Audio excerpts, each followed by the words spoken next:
A girl took a blue potion, and her body underwent strange changes. Sharp spikes emerged from her elbows, allowing her to crawl on walls like an animal. However, these bizarre changes terrified her. Ella touched the new spikes growing from her body, and the intense pain made her cry out. She tried to use makeup to make herself look normal, but was horrified to find her nails starting to fall off. She lightly dusted her face with powder, then showed her severely decayed hands to her friend, but instead of sympathy, her friend accused her of being a murderer. The day before, Ella had caught her boyfriend, Ebby, cheating with her friend.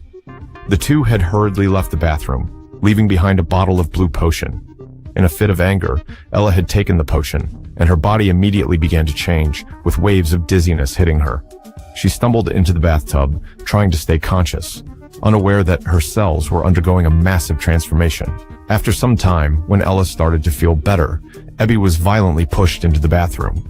It turned out the blue potion was stolen from a drug lab, and Solomon demanded its return, or Ebby would be severely punished. Ebby, terrified, had forgotten where the potion was. Before Solomon's men could search the villa, Ella slowly emerged from the bathtub and confessed to drinking the potion. Ebby, once again betraying his girlfriend, pointed Solomon's men towards Ella. However, Ella had already disappeared. Angered, the gang beat Ebby and shot her in the thigh. After they left, Ebby regained consciousness and noticed the strange spikes on Ella's arms. Ella speculated that it was a side effect of the drug. As she pried open the door, she asked what the blue potion was, but Ebby didn't know either. Frustrated, Ella punched out, breaking the bathroom door with immense strength. Solomon's men were still in the villa, so they escaped through the bathroom skylight onto the roof. Ella effortlessly jumped to the next building, pulling Ebby along when she almost fell. Ella noticed blood on her palm and felt something crawling under her skin.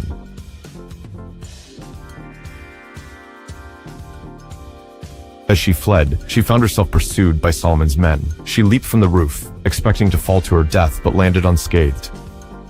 Her friend accused her of causing Ebby's death. With chaos within and pursuers behind, Ella fled, collapsing in the street, where a friend from a party found her and took her home. The man tried to take advantage of the unconscious Ella, but she suddenly awoke, slashing his face with her newfound spikes. Horrified, she watched the spikes retract into her elbows. She cut them off with nail clippers, scared by the changes in her body. Seeking help, she went to the hospital, but the doctors were too busy to see her. In the distant year, environmental pollution had filled the air with deadly toxins, and people needed to buy expensive antidotes to survive. The hospital was filled with patients suffering from air poisoning.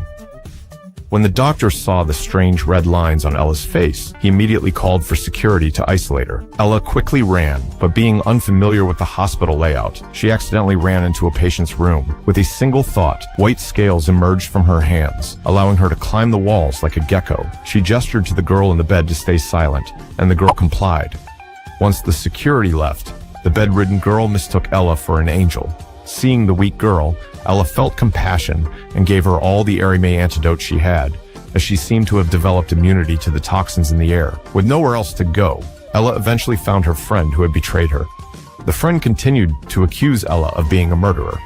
In anger, Ella slammed the microwave door shut, shocking her friend with her newfound strength. Just then, the phone rang. Solomon offered help over the phone. Desperate to find a cure, Ella, despite being pursued by Solomon, saw this as her only hope.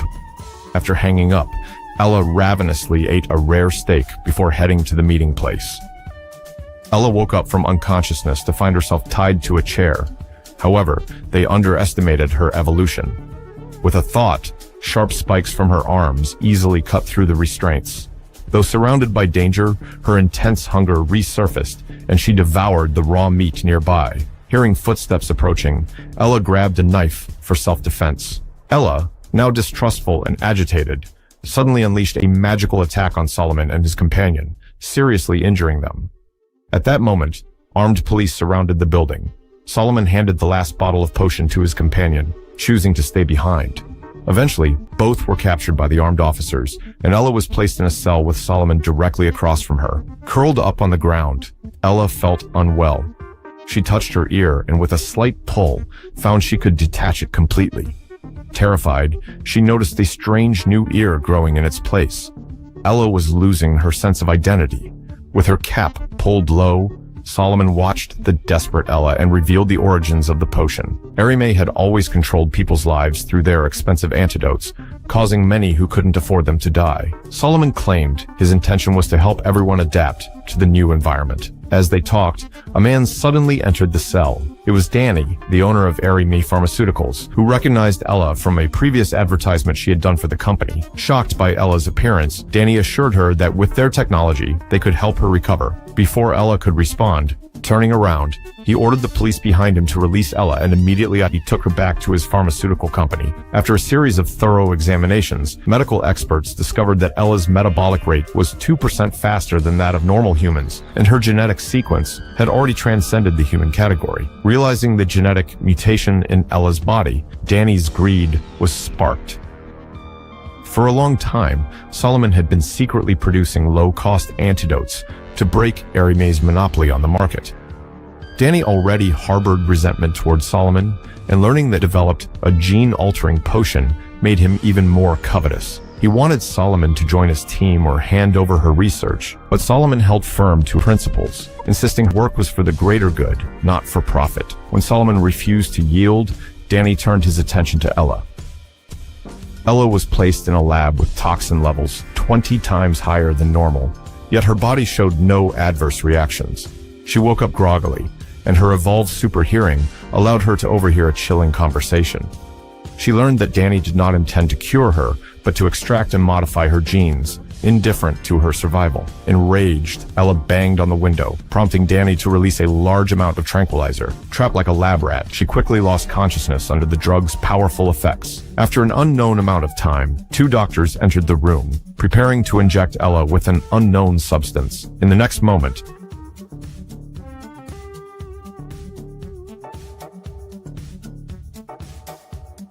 Ella used the doctor's fingerprint to unlock the door, grabbed a lab coat from one of them, and swiftly left. Upon learning of Ella's escape, Danny quickly organized a manhunt. Meanwhile, Solomon's companion, disguised as a delivery driver, arrived at Arime, planting explosives at various locations to create chaos and facilitate a rescue. During her escape, Ella, using her extraordinary hearing, unexpectedly found Solomon's location, but soon heard approaching footsteps from patrolling security.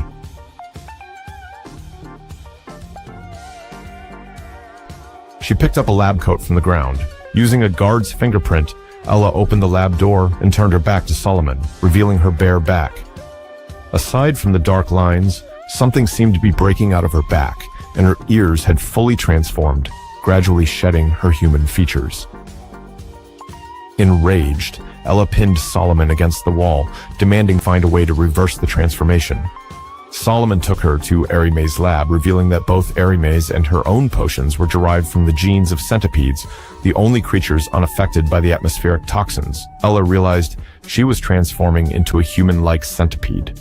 Solomon planned to take Ella to meet her scientist allies, but was unexpectedly captured by the police. Before she could finish speaking, a sudden explosion interrupted their conversation. The two hurriedly ran outside, encountering their rescuing companions. Solomon's ally drove a van to draw fire, allowing Ella and Solomon to escape into the forest. As they ran, Ella sliced through barbed wire with her sharp arms, eventually reaching a water tower. Solomon, gasping for breath, urged Ella to go on alone, saying they would be caught if they stayed together. He handed Ella the sample formula and told her the hiding place of another trustworthy scientist, hoping Ella could save more people struggling against the toxins. Ella leaped off the water tower, and in the final scene, Solomon was recaptured. Ella, having fully evolved with stunning wings, found the other scientist. Together, they aimed to perfect the potion and save humanity. In 1966, China. During the Cultural Revolution Beijing, a crowd shouts to strike down all the counter-revolutionists. This genius scientist is punished and tortured after they find out that he defends Albert Einstein's theory of relativity and calling the Big Bang model the most plausible explanation for the origin of the universe. Then the man's wife is brought out and betrays her own husband, asking for his punishment. Ye Wenji, a young girl in the crowd, watches as her father is beaten to death while the crowd cheers. In the present, Detective Da Shi is trying to figure out why big number of highly esteemed scientists are dying around the world. The detective arrives at a gruesome crime scene. He learns that a cosmologist and theoretical physicist from MIT unalived himself, leaving a strange note with a bunch of numbers, seemingly written in blood. It looks like a countdown. At the Oxford University Particle Accelerator, science is not working anymore, and they need to shut down now. However, the woman's top genius student, Saul, tries to figure out how this could be possible. Saul mentions that the experiment results from the particle accelerator means that all the physics and theories from the past 60 years are wrong. He says that science is broken. She asks if he believes in God, and Saul firmly says no. She then leaves Saul alone and goes to another part of the accelerator, opens the gate, and takes a look at the bottom. She then takes one last deep breath and jumps to her death. Meanwhile, at a bar, Augie and Jin are interrupted by a man asking if they're going to sing karaoke. They both say no. Jin tells Augie that all major accelerators started generating nonsensical data a month ago. Suddenly, Jin gets a call from Saul and steps away to his call.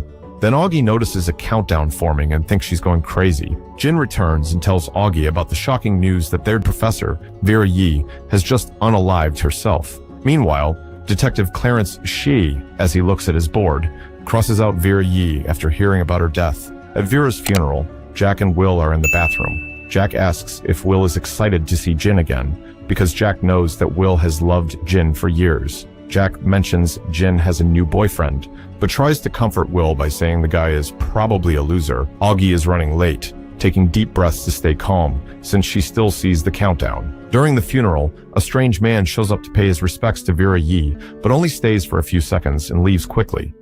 Detective Schur takes pictures of the strange man. He follows his car and sees him step out and get onto a helicopter. Later that night, the Oxford Five and Raj are at another bar, catching up as the group had not seen each other for a very long time. But Augie's mind is elsewhere, as she is still bothered by the countdown.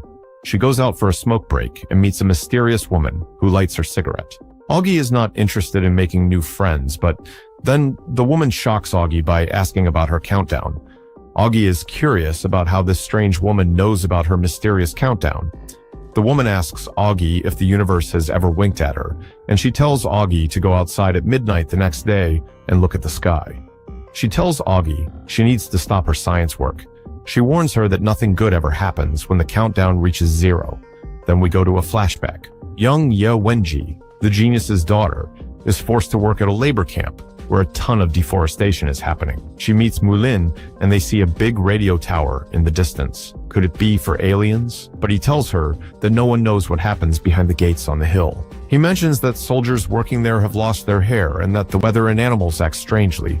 Mulin asks if she can read English and gives her a copy of Silent Spring, saying it predicts a destructive future. So Ye Wenji reads the book in secret. However, one day when Ye Wenji was looking for her book, guards suddenly show up along with Mulin, and they assume that she must be the perpetrator, as she is the only one capable of speaking English. The guards ask her how she got the American book Silent Spring, whom they claim is propaganda.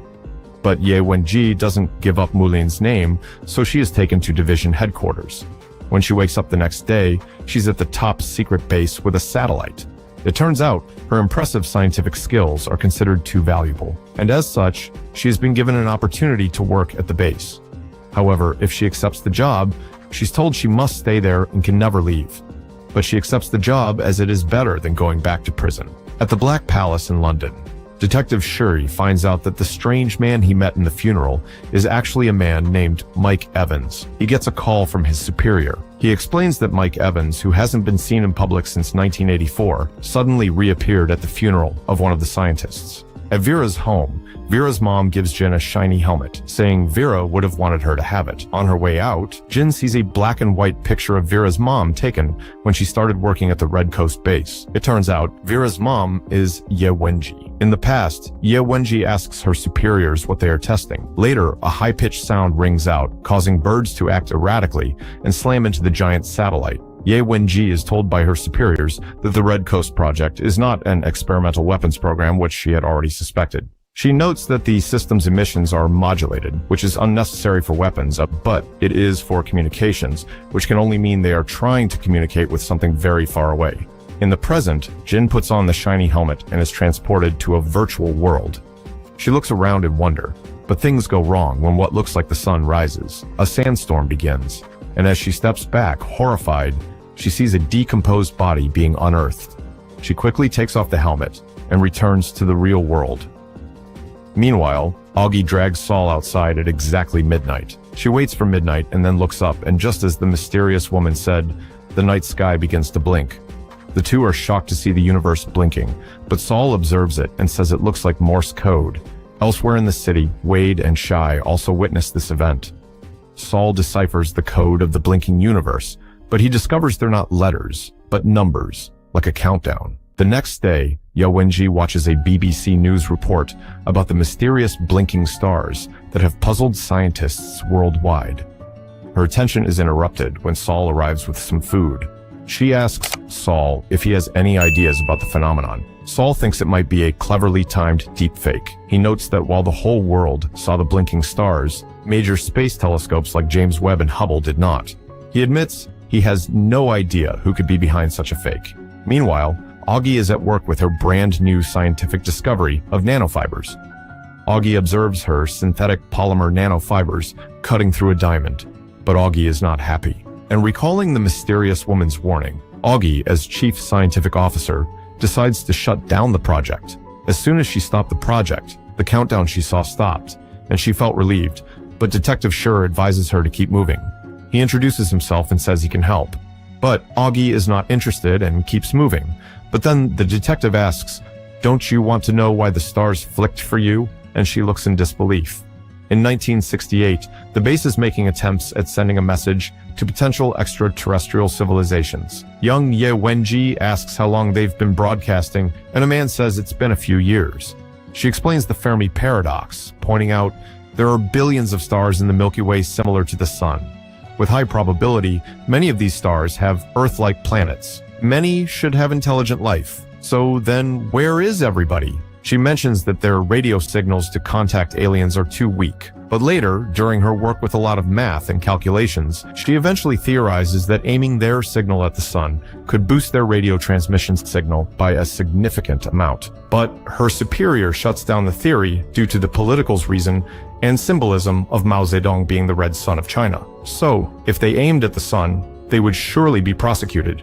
But despite her superior rejecting the idea, on one of the days of transmission, she secretly adjusts the satellite to target the sun. Back in the present, Detective Schur tells Augie the woman she met in the alley does not appear in the CCTV footage, and there's no evidence of her conversation with the mysterious woman. However, Clarence believes her because her lighter doesn't work, and someone suddenly lit her cigarette.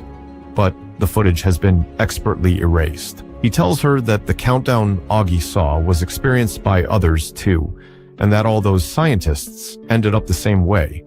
They either quit their work or they unalived themselves. Jin tries to contact Augie, who hasn't responded. She puts on the shiny helmet again and enters a virtual world. She enters level 1, meeting the Count of the West and the little girl whose name is Follower. The Count explains they're in a chaotic era, and the Emperor consults experts to determine if the next era will be stable. However, Jin just thinks, wow, this video game is so realistic. Suddenly, the sun begins to rise unexpectedly to extreme hot temperatures, and anyone exposed to it will be in big trouble. The frozen land turns into a scorching hot desert. They take shelter in the shade behind a rock, but the Count pushes the little Follower out, as there's not enough space for all of them. The girl accepts and begins to dehydrate. But when the intensity of the sun finally diminishes, the man explains that she's not dead, and that she can be brought back in a period of stable era where they can rehydrate. Don't worry, Jin is just as confused as to what the heck is going on in this game. Jin exits the game and later shows his friend Jack the helmet. He tries it on. Feeling the virtual world's realism, Jack is amazed, but a woman attacks him with a sword, saying he wasn't invited. It turns out Jack cannot play the game right now because this helmet now belongs to Jin. Later, when Jack arrives to his house, he finds a package with a helmet like Jin's and an invitation to play. So Jack puts on the helmet, and in the virtual world, he meets Sir Thomas More and the little girl, Follower once again. And Jack goes on to play level 1, just as Jin did. Meanwhile, Will gives a lecture about the many worlds theory, suggesting infinite versions of themselves exist in the multiverse, where consciousness could continue after death in another world. But when class ends, he finds the tragic news from his doctor, and his entire day after that is ruined, which is clear from his sad-looking face. Will meets up with Jack, and he tells him that he has stage 4 pancreatic cancer, with only a few months left to live. Jack is bummed out when he hears this, and tries to give him hope. Next, we see Jin, who re-enters the game and makes it to the Emperor.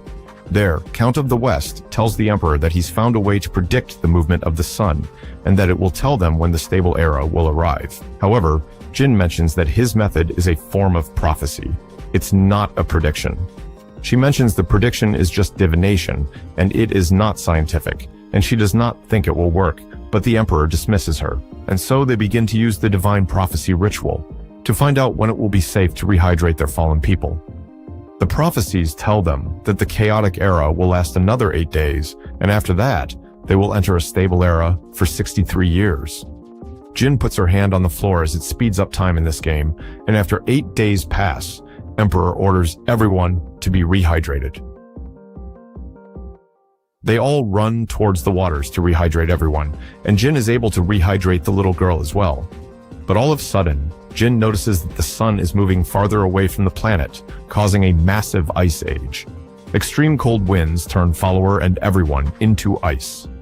Jin tries to save her but fails, and the prophecies of stable era for 63 years were in fact wrong. Then, a woman shows up and explains that Civilization 137 was destroyed by extreme cold, but praises Jin for proving the power of science over mysticism. And she tells Jin that in level 2, her next task is to save the next civilization using science, and it is revealed that Jin's gaming experience is being monitored from a secret location. Then in a flashback, in 1977, Ye Wenji is in a location where her team is planning on taking for military purposes. There, she meets a young Mike Evans, who is trying to save a bird species from extinction. Ye Wenji feels a connection with Evans when she finds the same book, Silent Spring, the same one that landed her in jail previously. Ye Wenji finds out that she and Mike Evans have the same worldviews, and she tells him she will try her best to convince the military to not take this land. Before she leaves Evans, she quickly mentions to him, in nature, nothing exists alone. In this same place, Ye Wenji also encounters a former Red Guard who killed her father. She tells Ye Wenji she doesn't regret killing her father, and she does not repent. Then, in the next scene, Ye Wenji is working up at the base, but suddenly, she hears a signal coming in. Radio waves showed on the transmitter. Could it be? Ye Wenji thought. So she gets to work and begins to decode the radio signal received. When she decodes it, she sees a message on the screen saying, "Do not answer. Do not answer. Do not answer. I am a pacifist in this world. You are lucky that I am the first to receive your message. I am warning you. Do not answer. If you respond, we will come. Your world will be conquered. Do not answer." Then Ye Wenji goes outside and looks far away into the sky. She takes a deep thought and then comes back inside to turn on all the devices. She aims the satellite at the sun and begins to write a message, which said, "Come, we cannot save ourselves. I will help you conquer this world." Then she presses the button. At CERN in Switzerland, Detective Schur and his partner arrive to investigate a series of unsettling incidents. His partner mentions that in the past month, there's been 30 scientists found dead. During their investigation, Schur and his partner find one of the shiny helmets like those Jin and Jack have. Meanwhile, the Oxford Five are discussing the latest death. Will asks Augie if she still sees the mysterious number, and she says it's gone, along with her career. While heading back from the bathroom, Augie ends up in Jack's room and finds his helmet. She tries it on and is attacked by the sword lady just as Jack was, and before killing her, she says she wasn't invited. Scared, she runs downstairs, confronting Jack about the helmet. Jin and Jack admit to playing the game. Saul connects the dots, suggesting the blinking stars. Augie's countdown and the video game are all part of indistinguishable virtual realities. Augie asks Jin and Jack to stop playing, and Jin agrees, but secretly continues playing with Jack later that night. Jin had done a bunch of homework before beginning level 2 and was confident she found the answer. She believed the objective of the game was to figure out and predict the movements of the sun. Inside the game, now in level 2, Jin and Jack meet Follower, who warns them to hurry as the Pope is about to make his decision. Follower surprises Jin by revealing she remembers all her past deaths. Jin tells Pope Gregory III about her observations of the sun, suggesting their planet is part of a 3-body star system, causing chaotic and stable eras. The Pope rejects her explanation and orders Jin and Jack to be burned. Suddenly, Follower arrives on a flaming horse, declaring the world is ending as 3 suns appear in the sky. Jin and Jack survive because they were correct, and they witness the 3 suns. Then a woman walks towards them and informs them that civilization 152 was destroyed by a trisolar day. But the woman informs them that they will now advance to level 3, since they figured out that the planet is a part of a 3-body star. Then we cut to Wade, where he examines the helmet detective Schur found. Schur explains that while they couldn't get it to work, they identified components like a retinal scanner, oxygen meter, and brainwave sensor. Someone is collecting a heap of biometric data. Wade deduces that while someone's playing the game, another at the other end is playing that someone, which means it's a recruitment tool. Jack and Jin play the game and find themselves in Xanadu. They meet Follower, who warns Jin that she is running out of chances and soon the world will end for good. Jack and Jin meet the Great Khan, but Jin tells him that predicting the movements of the 3 suns is impossible to solve. However, the 2 other participants, whom are Sir Isaac Newton and Professor Turing, propose to the Great Khan their plan to solve the 3-body problem. They have developed a science called calculus to predict the movement of the suns, and the calculations are performed by the great human abacus that consists of 30 million soldiers. Isaac Newton gives his prediction to the Great Khan, but Jin tells the 2 players that their calculations won't hold up in the long run. The Great Khan orders his soldiers to boil Jack and Jin. Jin speeds up time to prove to the Khan that she is right and that the 2 other players are wrong. The Great Khan sees as the 3 suns align and eclipse one another. It's a syzygy that causes the planet to be under the gravitational force of all 3 suns. Everyone gets lifted from the ground and torn apart. Jin is unable to save Follower, and she realizes that their goal isn't solving the 3-body problem, but to save people and help them survive. Then the woman shows up and praises them as they correctly determine their true purpose in the game. So she invites them to level 4. It turns out, Mr. Evans is behind the recruitment tool and has been watching Jin and Jack all along. Felix informs Evans about the 2 new candidates and how Jin has grown fond of the little girl Follower, and Mike Evans decides they are worthy in joining their team. Evan then speaks to someone that he refers to as his lord by radio and tells them the tale of Hansel and Gretel. He is teaching them about humanity and fear. The Lord claims that for them, fear is something they experience as one. They believe that Evans ceased to be afraid as he contacted another planet. But Evans explains that Ye Wenji was the one who contacted them, and she is the fearless one. The alien being tells Evans that a lack of fear leads a species to extinction, and that humanity must learn to fear again. Evans agrees with his lord and promises to teach them. So Mike Evans betrayed humanity too. In the next scene, Jin gets an invitation to a place, so she and Jack head there. Tatiana welcomes them and congratulates them for being the only 2 people in the UK to make it this far. She explains how they've been so impressed by their work, as Jin figured out that the homeworld was part of a 3-body system, and that what mattered is not the planet, but its people. She asks them to start playing level 4. Jack and Jin find themselves in a wasteland. The woman Sofan and Follower welcome them. The woman then tells and reveals that they are an advanced species of aliens, and she tells Jin and Jack that there's no solution to the 3-body problem. Follower speeds up time through millennia and shows them how no computer can predict the behavior of 3 bodies indefinitely. If you are confused, she's basically saying that their alien species live in a planet orbited by 3 suns, and it is pure chaos. With 3 suns in the sky, every civilization ends in chaos. There will eventually be a cataclysm from which they cannot recover. Their planet will be ripped in half or pulled into one of the suns or expelled into space forever. Since they know their planet is doomed, they need to flee and find a new home. When they received the invitation to Earth, they knew their destination. Sofan explains that they built an interstellar fleet of 1,000 ships as their final hope of civilization, number 9,478. She explains that they're on the way to Earth as she speaks. Follower asks Jack and Jin if humans will welcome them, because without their help, they won't make it. Jack and Jin take off the VR helmets, and Tatiana reveals that they call the aliens Santi, and the first person to make contact with them was from China. She explains Santi Ren means 3-body people in Chinese. The Santi are coming to Earth from an unstable 3-body star system 4 light years away. The aliens design the VR technology in the game to share their story with the humans. Jack thinks it's all a scam and leaves. Jin stays and learns that Tatiana and the others are holding a summit for Jin and the other level 4 champions from around the world to welcome them to the organization. Later that night, when Jack arrives back home, he finds Tatiana in one of the rooms. He warns her that there are cameras in every room. She attacks him and says that all he had to do was keep playing. She then makes herself invisible to the CCTV footage. In London, 1982, Ye Wenji and Mike Evans meet once again since their last encounter on the desolated land. She then tells him about what she did on the hilltop and tells Evans, in nature, nothing exists alone. Augie and Jin watch the video footage of Jack getting killed. Shai and Wade believe Tatiana is the one who killed him, and maybe she erased herself from the footage. Wade mentions how strange it is that there are 5 geniuses recruited to Oxford, but now their Professor Very and Jack are dead. He adds that it's also interesting that they want Augie to stop work, but they want Jin to work for them. Wade suggests Jin attend the summit and help him catch the culprit who murdered Jack. Later, Shai found Mike Evans and shares the good news with Wade. Evans is living on an oil tanker with 1,000 people. The tanker is called Judgment Day.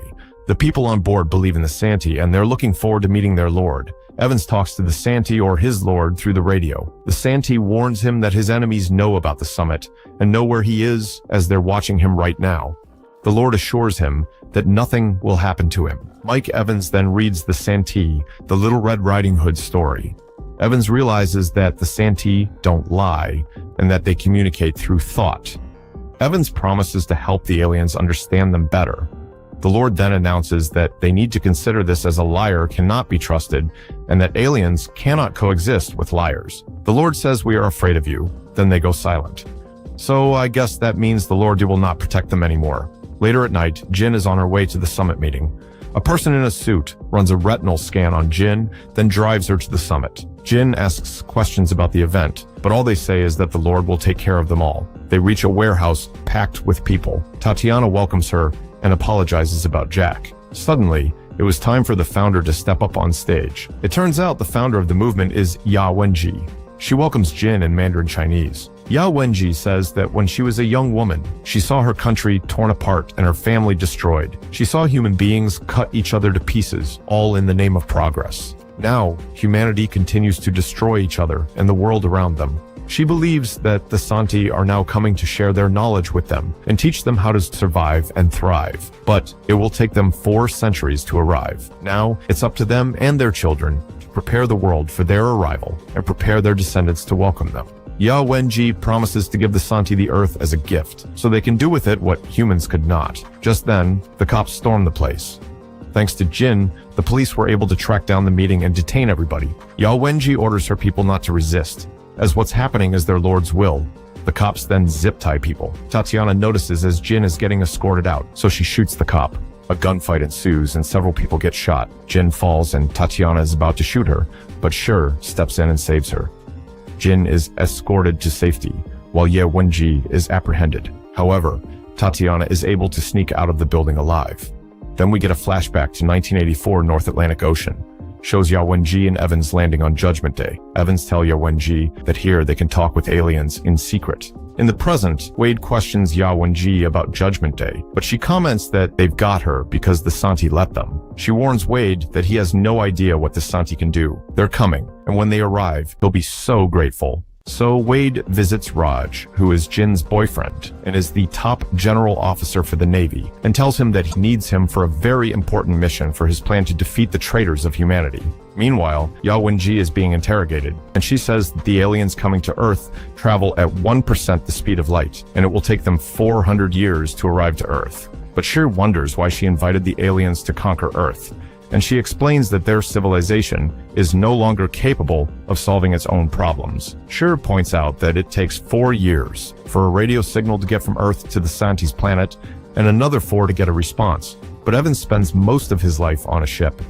He deduces that there must be a faster way to communicate, but says that faster than light communication is impossible. Wade and Shai believe that Evans keeps a record of his communication with the Santee. They have 400 years to come up with a plan, but they can't plan without intelligence.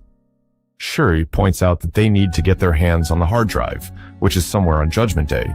He shares that Judgment Day just booked a slot at the Panama Canal Authority for next month. So Mr. Wade comes up with a plan, but he's going to need the genius's Augie's creation of nanofibers for this plan to work. Meanwhile, on the ship, Mike Evans freaks out since the Santi has stopped communicating with him, but he still tries to contact the Santi and promises that he'll continue to serve them, but the aliens refuse to speak to him again. Shuri needs Augie to resume production on the nanofibers as he has one shot to stop Evans. However, Augie is afraid that going back to work means the countdown would come back. Augie does as he says and turns the project back on, but when she looks around, the numbers did not come back this time. She is thrilled and hugs him. Chai deduces that this means the aliens stop protecting their worshippers. Meanwhile, Will does not have much time left to live and enjoys his last moments on a beach vacation. But suddenly, a stranger comes to deliver a message to him.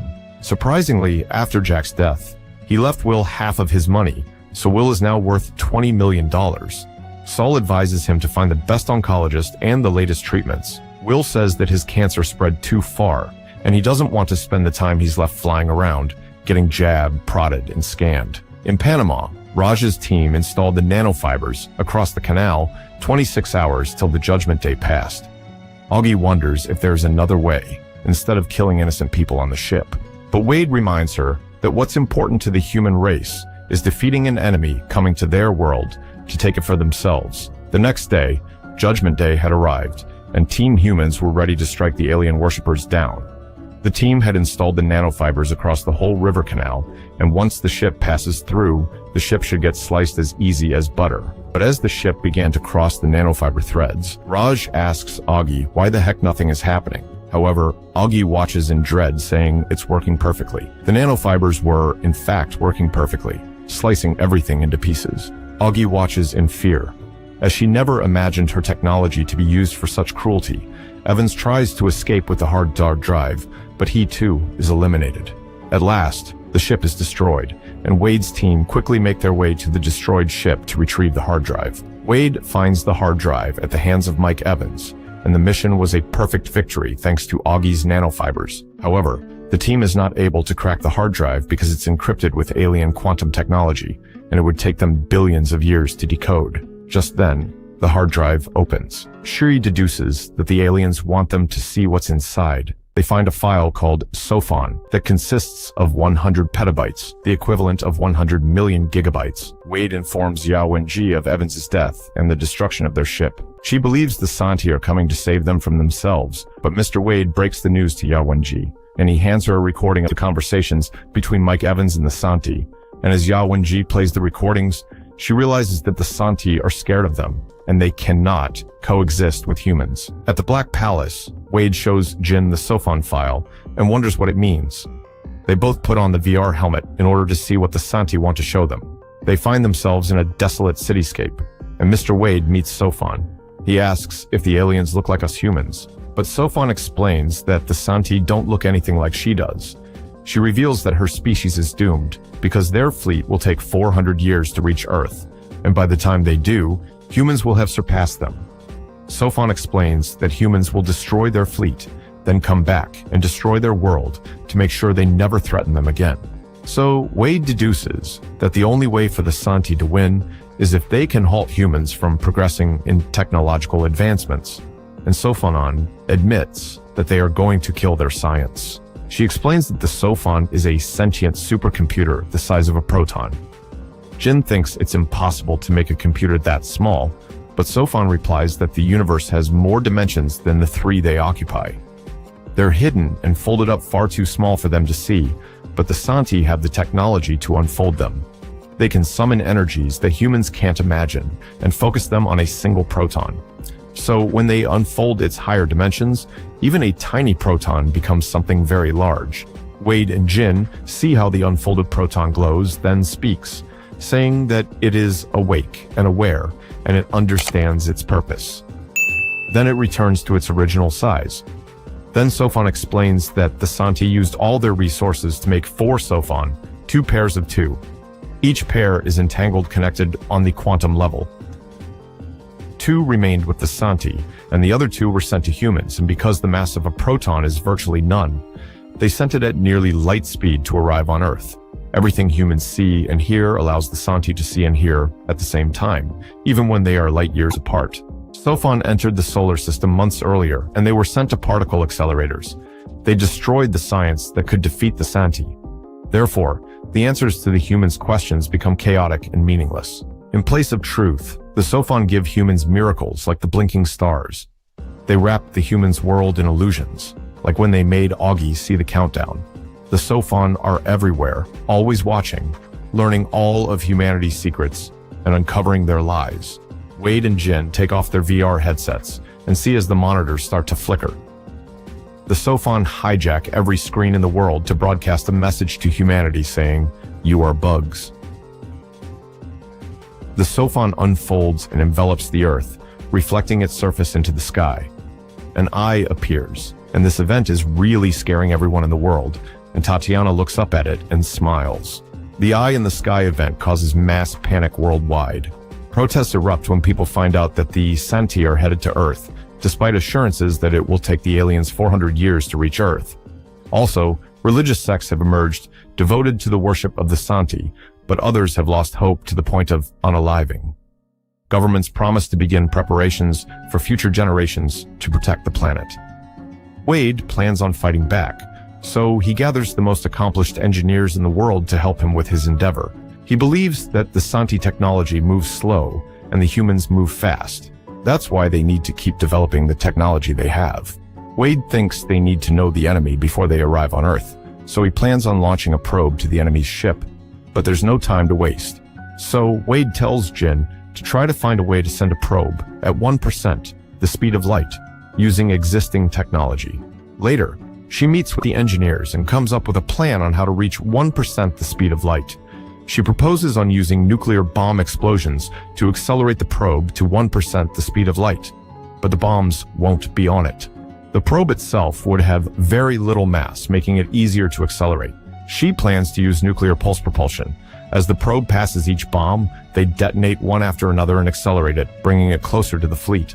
But the other scientists don't believe in Jin and think it's a foolish idea, but Wade likes the idea and he will get the fundings for Jin.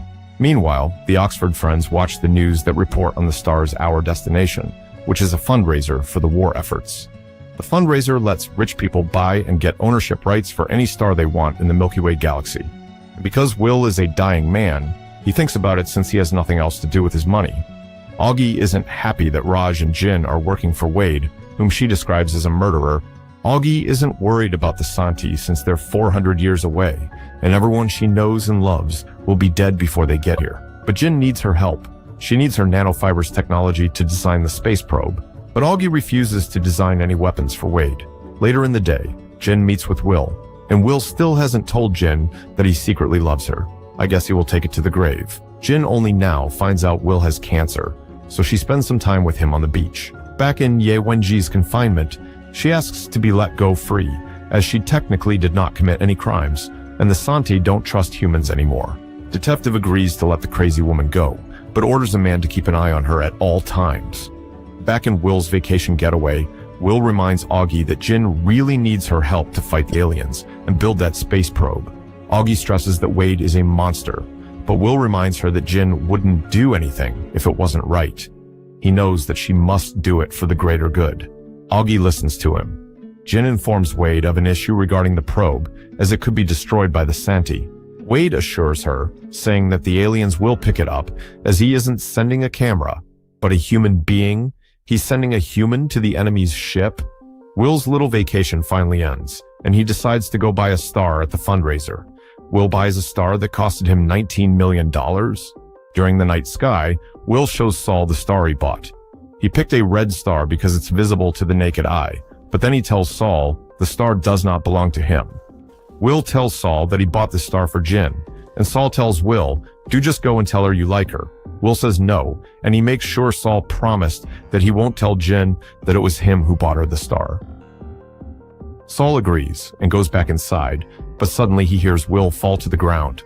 Will had fainted. Saul quickly rushes to help him and get him to the hospital. The next day, Jin is on a call with Will, and they learn he is doing well. Then Jin suddenly receives a box that contained the certificate for her new star. She thinks that either a crazy rich person bought it for her or someone is messing with her. Jin and Wade discuss the staircase probe project with the scientists. They explain that by traveling 1% of light speed, it will take 200 years for the staircase probe to reach the Scifi fleet, and the probe's occupant will die by then.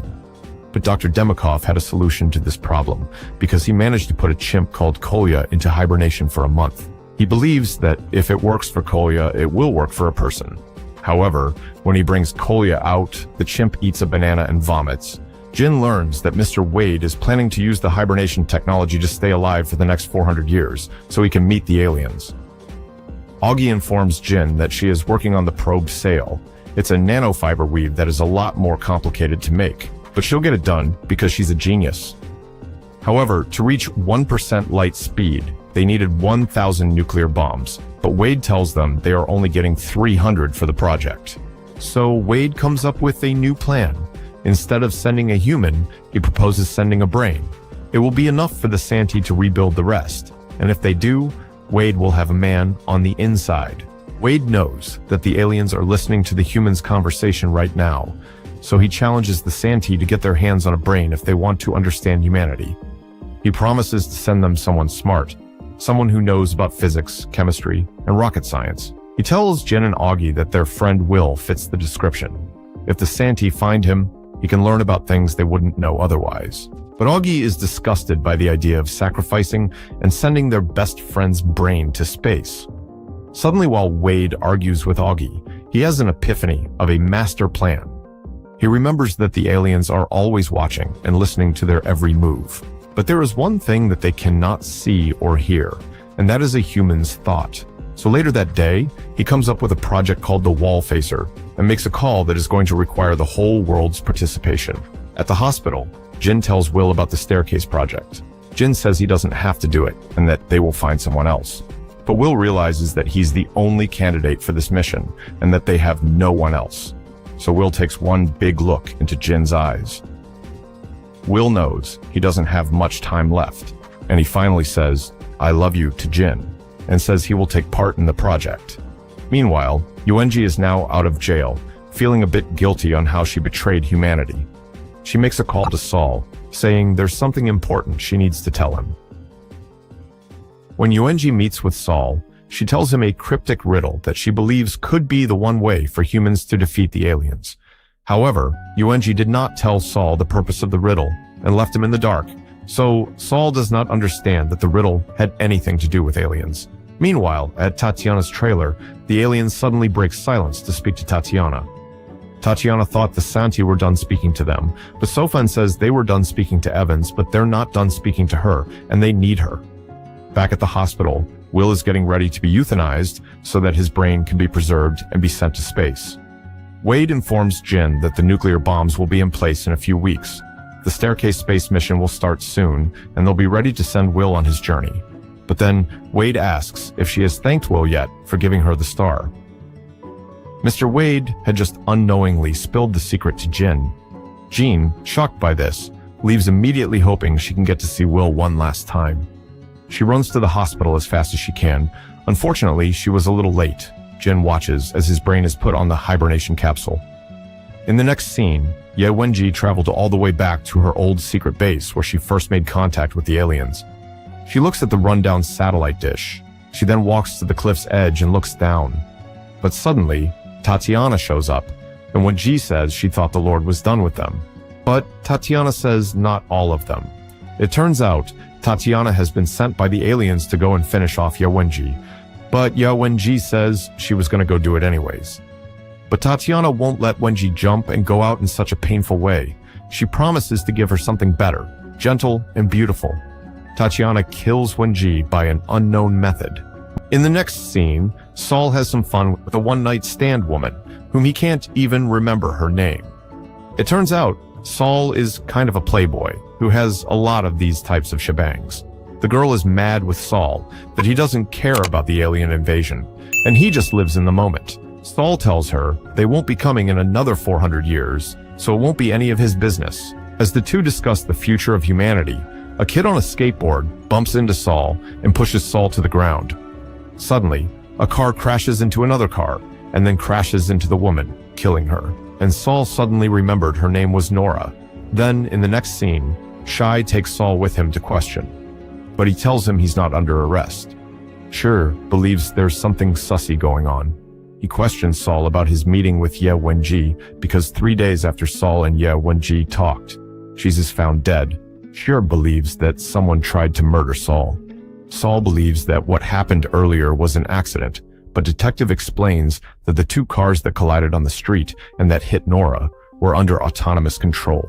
He believes that someone was targeting Saul. He is alive because a kid on a skateboard bumped into him. He orders Saul to wear a bulletproof vest. They then get on a plane and arrive to the destination. The area is filled with a ton of security. It turns out they've just landed on the United Nations headquarters. Saul has been taken to attend a ceremony where they will discuss humanity's plan to defend Earth from the aliens, and he's arrived just on time as the Wallfacer project is announced to the world. The Secretary General warns that the Santi have declared war upon humans, so they must defend themselves. She states that they have chosen 3 people to come up with strategic plans to beat the aliens. The 3 will develop their plans entirely on their mind. They will share them with no one until the time is right to execute. The 3 people will be called Wallfacers. The Wallfacers will be granted great authority, allowing them to exploit all the resources as long as they violate no international laws. The Secretary explains that the Wallfacers will never need to explain their actions and commands, no matter how ridiculous or incomprehensible it may seem. 3 people are chosen. Saul was shocked to learn that he was the 3rd Wallfacer. Saul steps up on stage, and the Secretary introduces him as an Oxford-trained physicist that has studied with some of the greatest minds alive. However, after the ceremony, Saul is shocked and tells the Secretary General that they made a mistake. Because he is a low-level researcher, she reminds him that the enemy will always be watching him, and the enemy knows why he was chosen because they think Saul is special. But Saul says he doesn't want it and rejects the position of Wallfacer. She tells him that she understands and that he is free to do anything. So Saul leaves the building right after that. Shai wants to get Saul a security team to escort him, but Saul rejects it. As he steps outside and goes on his own, he is suddenly shot. Good thing Schur gave him that bulletproof vest. In the next scene, we see Saul hospitalized for a broken rib and a little internal bleeding. Saul says he wants to meet the person that shot him to know his enemy. The shooter tells Saul he is sorry he didn't aim for his head. Saul is baffled as he rejected the position, but the Secretary General still wants to protect him. Saul asks why they chose him as Wallfacer, but it turns out that nobody actually knows the real reason why Saul was chosen, and that the only reason why he was chosen is because the aliens are trying to kill him for whatever reason. In the next scene, the launch of the Staircase project had finally arrived.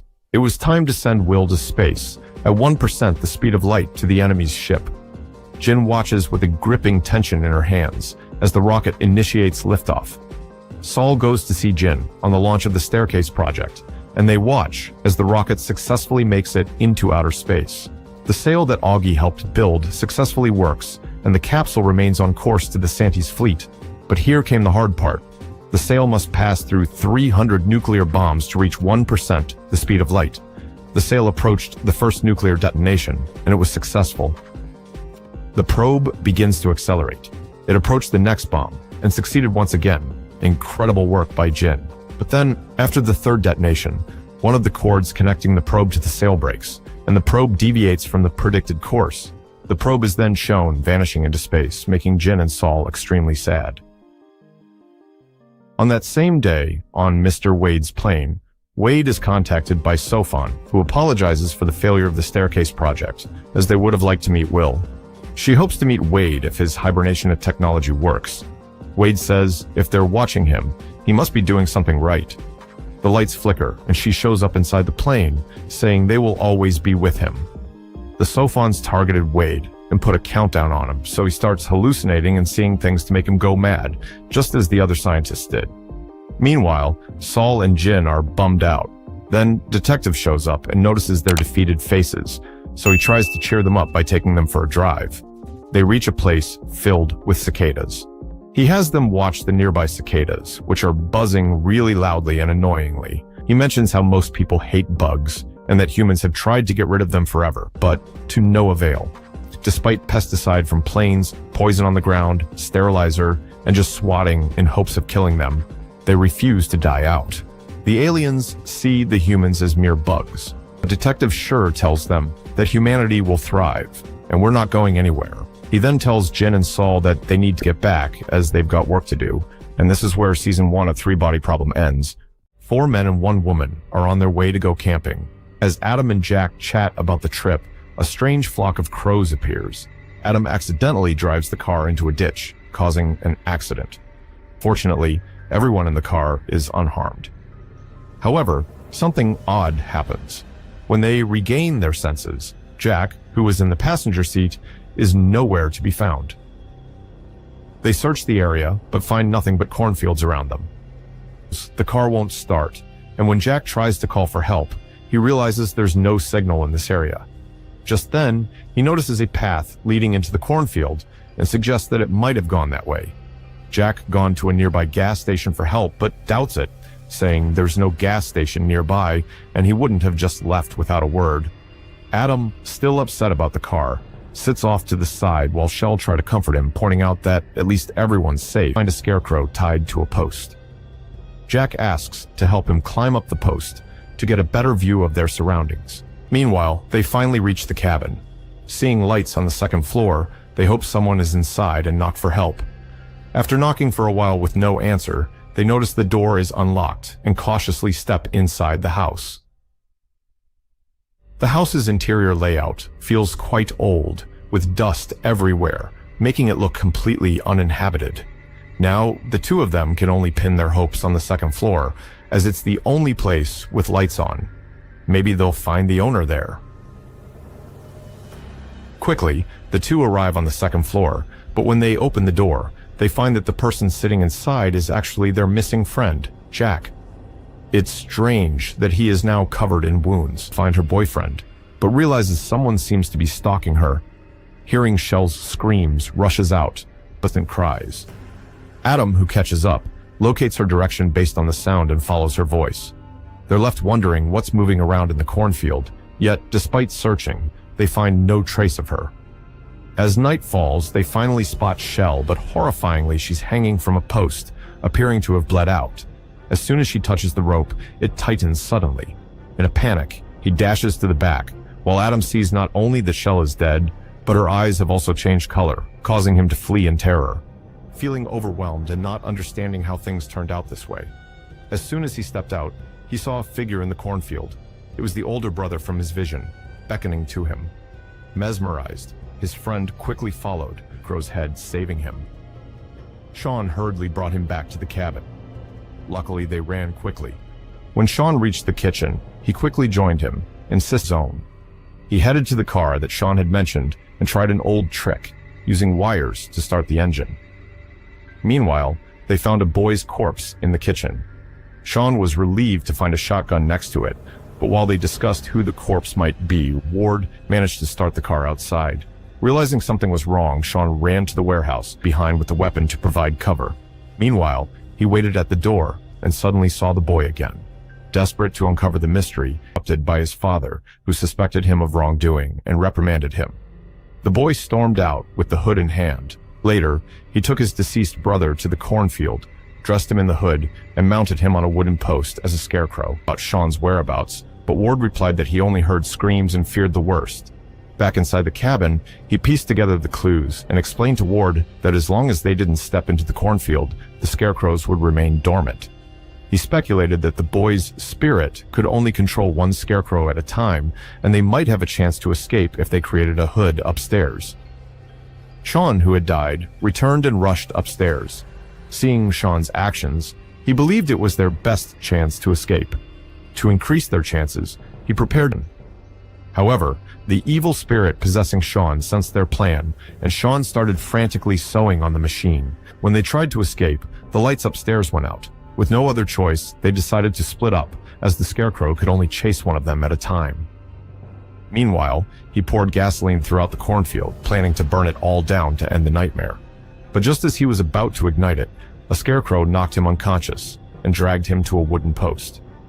Seeing the almost dying Adam, hung upside down on a wooden stake by the scarecrow, not only that, but the scarecrow was also brutally torturing him.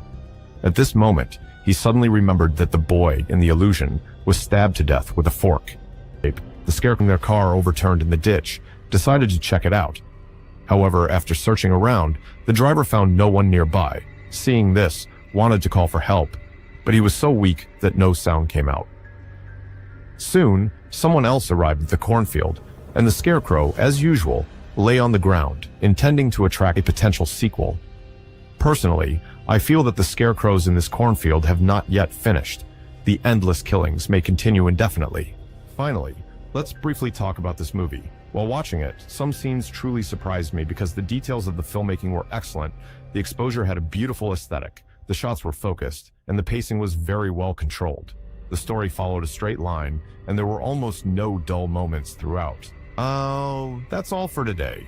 If you have any thoughts on this movie, feel free to leave them in the comments section. Well, that's the end of today's story, and I'll see you next time. From a young age, Sam knew he was different. During a school sports event, he noticed something strange. Everything in motion appeared in slow motion to him. One day, while watching his childhood crush, a sweet little girl, he became so focused that he fainted on the spot. Alarmed, his parents took him to see an eye doctor. It turns out Sam has a rare eye condition called dynamic vision. For him, fast-moving objects look like they're moving in slow motion. The kind doctor suggested Sam take up baseball, where his ability could earn him gold medals effortlessly. However, there was a catch.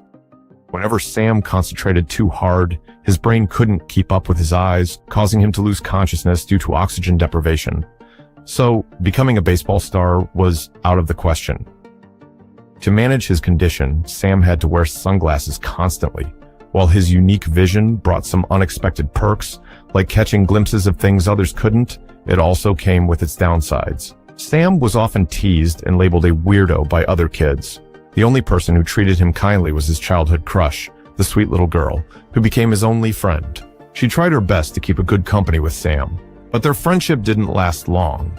Because of Sam, the girl was also ostracized by their classmates. Then, due to family reasons, she moved away from the city. Sam, unable to run after her, could only watch helplessly as she left his life. Frustrated by his condition, Sam fell into despair and even considered blinding himself to escape his abilities. He once tried destroying his eyesight by watching TV for hours on end, but the shows were so entertaining that he couldn't go through with it. Sam eventually isolated himself, only leaving his room for necessary eye checkups. Years later, Sam's life took a turn when his father passed away, forcing him to take on responsibilities. At his doctor's recommendation, he found a job as a security monitor operator. For Sam, watching the surveillance screens was like watching a drama series.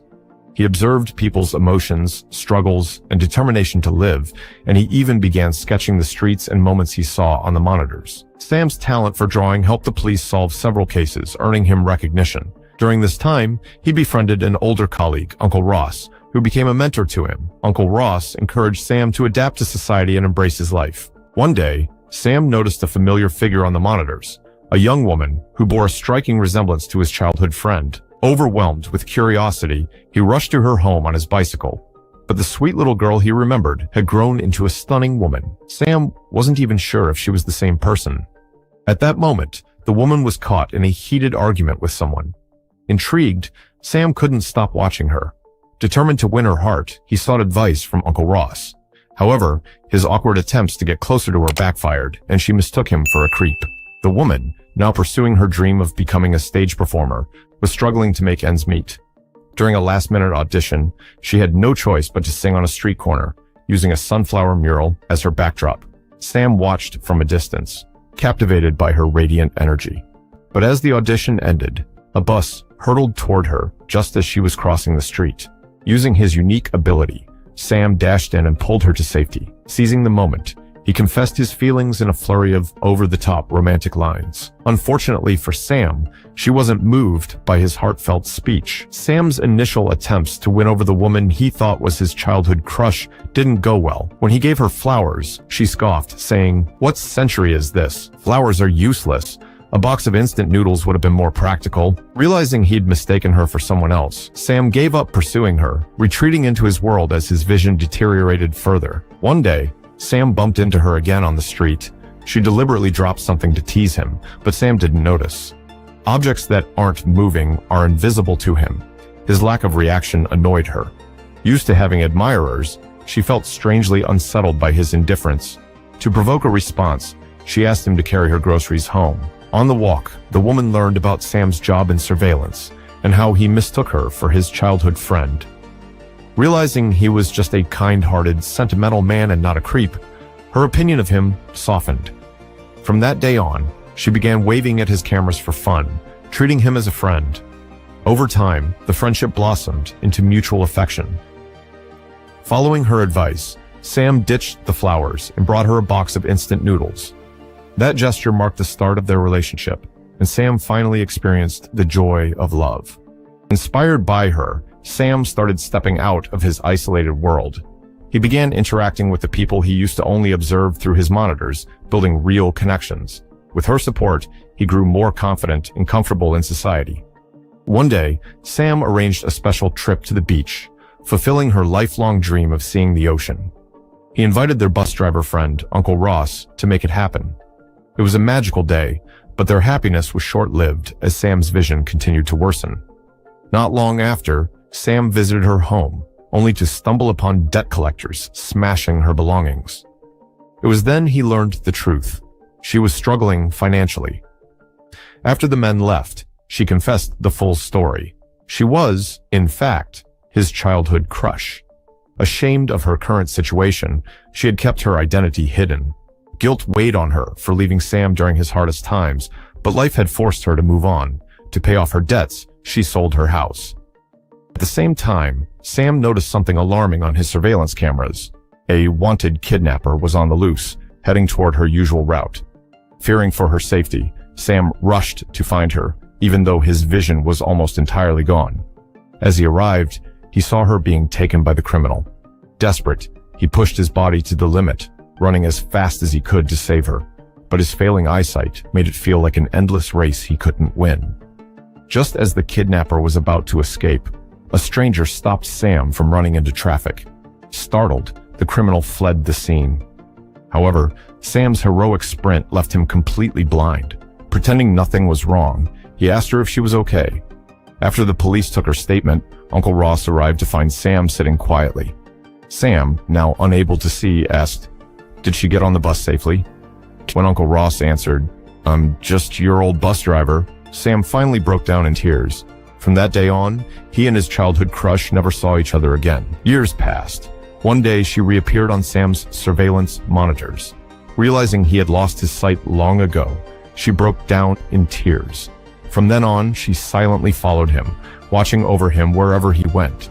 Year after year, she stayed by his side, guarding him from a distance.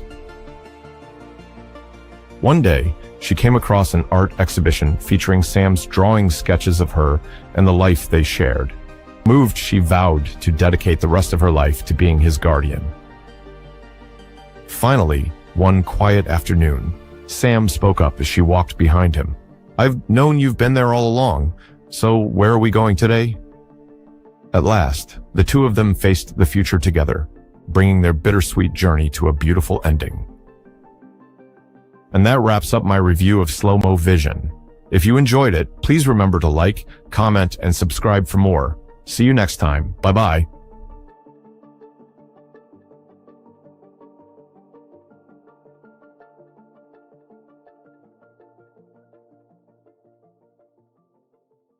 Henry's mother was excitedly playing a game on the sofa, while Henry, her son, was diligently managing the household expenses nearby. Unlike other kids, Henry truly enjoyed this task. Ever since his parents divorced, Henry and his younger brother Peter had been living with their mother. Henry was known as a child prodigy in the neighborhood. In English class, he could recite complete essays from memory, and he could defeat his teacher in chess with a single move. In his wooden shed, he researched various devices and even invested in stocks to save money for his mother's retirement. However, even a genius like Henry had his own troubles. Henry's troubles stemmed from his neighbors, Glenn and a young girl, Christina, who lived next door. Glenn was not Christina's biological father and often abused her. In class, Christina was frequently distracted, and Henry noticed this. Initially, he reported it to the principal, But the principal, intimidated by Glenn's identity as the town's police chief, dismissed Henry's concerns with excuses. Frustrated, Henry contacted Child Protective Services, but the investigator turned out to be the chief's brother, who also dismissed the case. One day, while shopping with his mother, Henry witnessed a man hitting a woman. He wanted to intervene, but his mother stopped him, advising him not to get involved. This made Henry very upset, and he confronted his mother later, unable to shake off the incident at the supermarket. After this incident, Henry decided to take matters into his own hands to help the abused girl next door. He researched the best vantage points from the bridge, studied how to purchase a gun from a gun store, and even planned the perfect sniper position with his brother's help.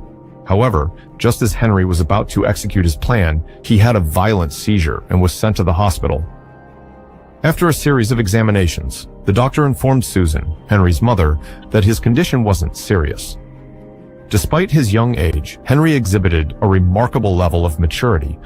Perhaps because of his parents' divorce, Henry had long seen himself as the pillar of his family, always worrying about his mother's feelings. Later, Henry spoke to his brother Peter. Though he hesitated at first, he finally managed to share his thoughts. That night, Henry left, and Susan felt as if she had lost the most precious thing in her life. One day, Susan received a letter from her son, containing the account information for the retirement money he had saved for her. Overwhelmed with grief, Susan couldn't hold back her tears. Henry was really gone. Peter, remembering his promise to his brother, showed their mother Henry's red notebook. Shocked by the contents, Susan couldn't believe Henry's meticulous plan. The notebook detailed his careful observations and steps he had intended to take to rescue Christina. After this, Susan tried various ways to help Christina, as it was Henry's wish. Unfortunately, nothing seemed to work. Until one night, she witnessed Christina suffering through the window.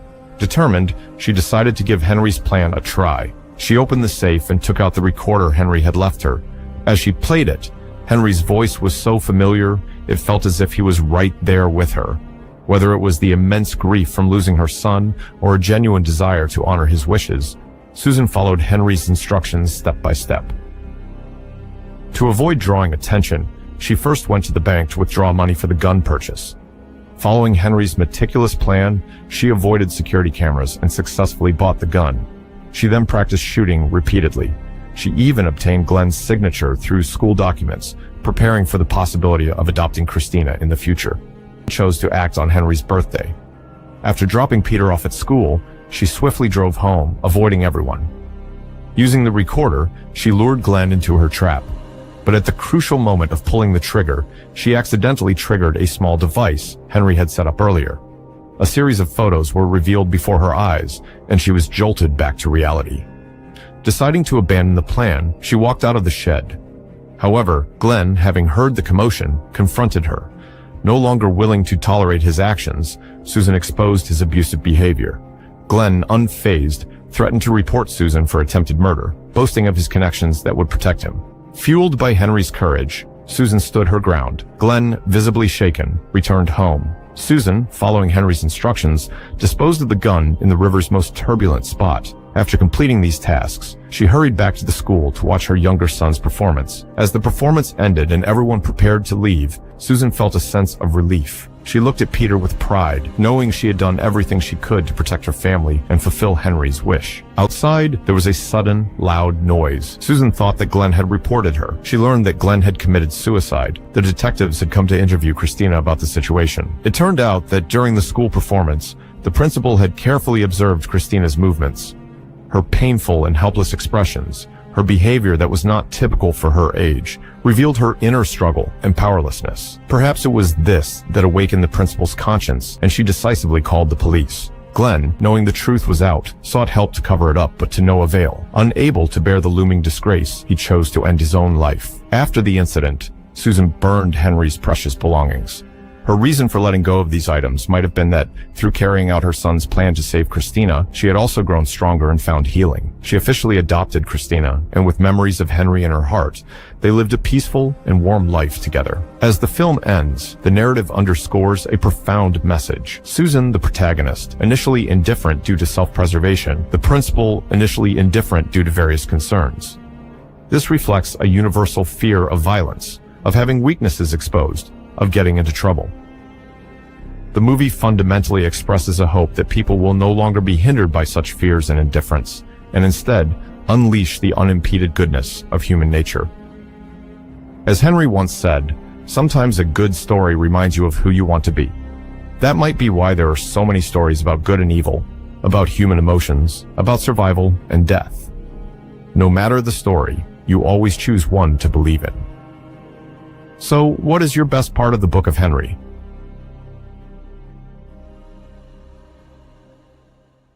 In this post-apocalyptic world overrun by zombies, there exists a hidden paradise. While other survivors have long been eating bland, tasteless food, here you can still enjoy steak paired with red wine.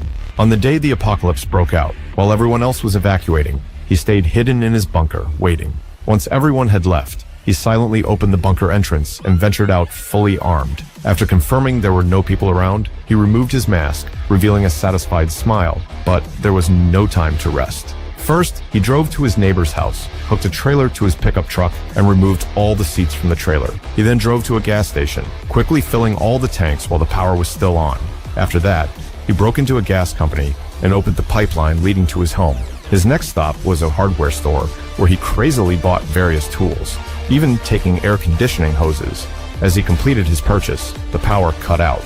But he already had a large generator set up in his backyard. He connected it to the gas line, and with a flick of a switch, the generator roared to life. The next step was to build defensive fortifications. He used an electric fence to surround the nearby area and cleared the trees around the fence to create a wide open space. He then planted mines and flamethrower traps, completing the basic defense structure. Finally, he gathered food, started a vegetable garden, raised some livestock, and built a meat locker. This apocalyptic paradise was now fully formed. In the following days, except for occasional supply runs, he spent most of his time enjoying the tranquility of his sanctuary. Life was quite comfortable until one day, 4 years later, when he was making weapons, the alarm sounded repeatedly. Zombies had fallen into his traps again. Fully armed, he went out to deal with them. To his surprise, he heard a human voice from the trap.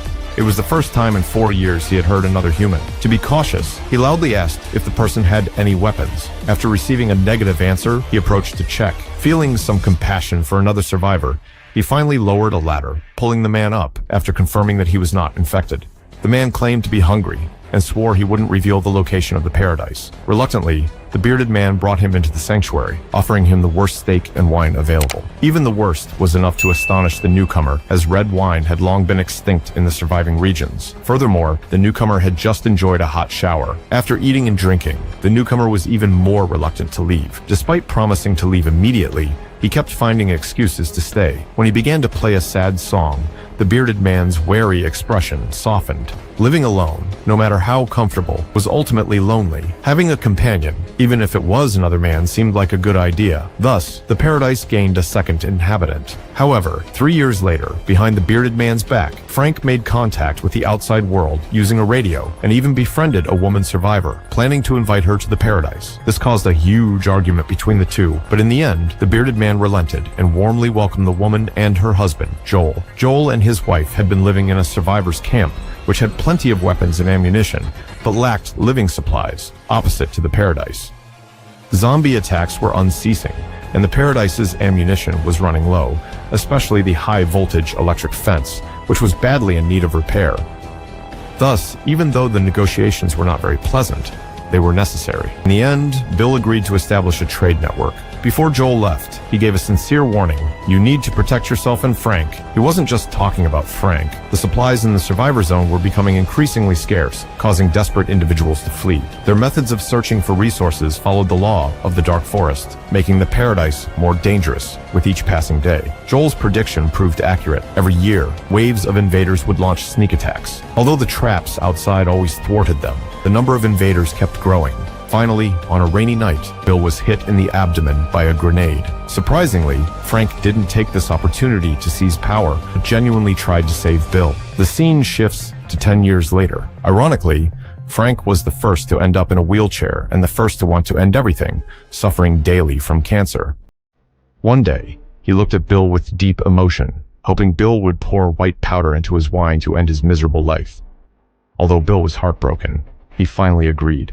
The scene shifts again to 2 months later. Joel and Ellie, after a long journey, finally arrived at the paradise. This time, the gate did not open automatically. Joel had to use the password to enter. The once vibrant paradise was now covered in yellow leaves and wilted flowers. Sensing something was wrong, Joel walked in cautiously. Ellie, curious and never having seen a normal life, began exploring. She soon found a letter and a car key on the dining table. Meanwhile, Joel discovered the bedroom door was locked from the inside and decided to check the back window, only to find Ellie wandering around.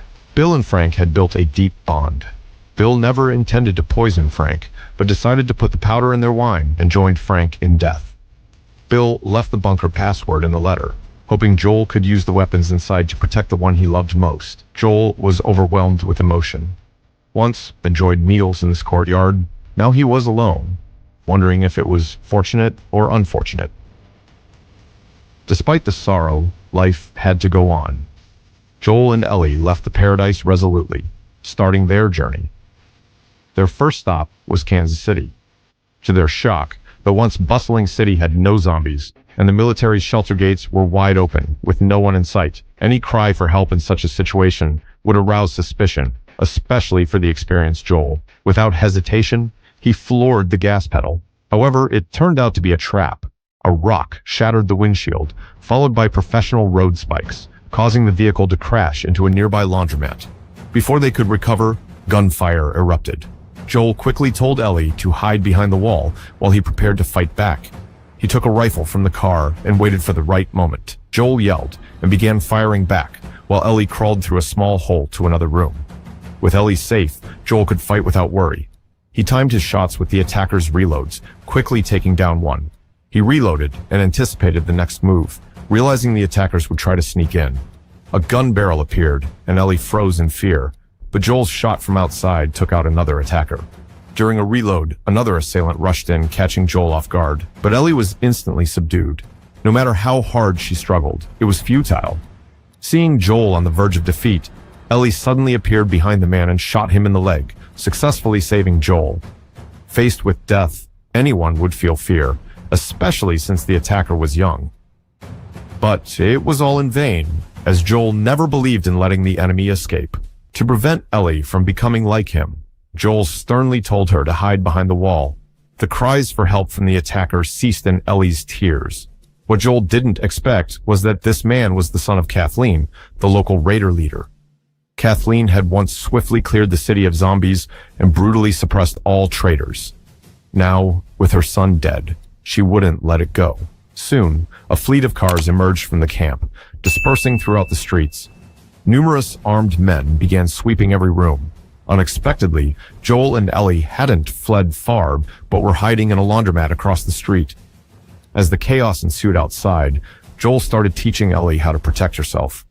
Once the commotion died down, he quickly led Ellie to another building, needing to get to a high enough vantage point to find a safe escape route. However, seeing the seemingly endless stairs, Joel realized the reality of their situation.